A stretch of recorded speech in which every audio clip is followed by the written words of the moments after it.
Someone asked me on Reddit, you got any helpful tips to achieve rendering like that? Get good. Well, I'm just kidding. Obviously, you need skills in terms of drawing human figures, right? And you need to know how to draw proportions correctly. You need to know how to draw perspective and those things.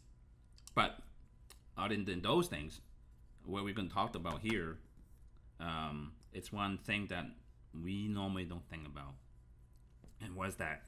Um, Movement and motion.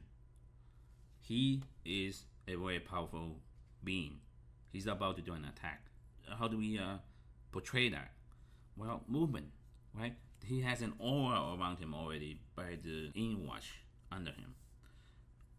His clothing's are moving. We want to draw him like freely moving. His clothing's are following his body parts, right? His knee here, clothing's floating. Same here. This here, more than a shadow. This mark here indicates movement. Hair, free flowing hair. Not much detail there because it doesn't need to be. Hand here. This is more than shadow. It indicates movement. So movement is super important, right? How do we achieve that? Well, the artist, you need to show energy onto the paper. If you're tired, you can't make this kind of marks, right? If you're not interested in your drawing, you're not gonna make these marks.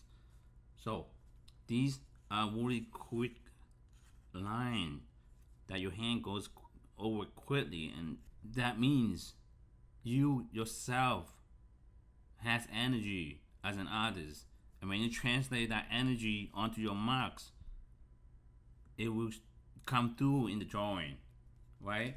And to me, that's how I look at my drawing, especially drawing this kind, right?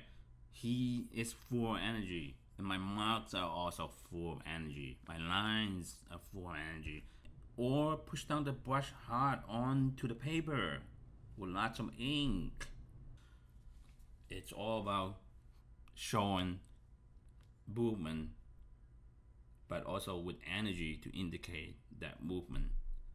So, in conclusion, I think showing movement in the drawing is very important.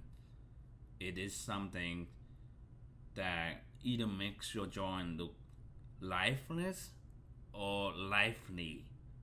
So, keep that in mind. And please like, subscribe, and share if you can. Comment down below if you have any questions. Thank you.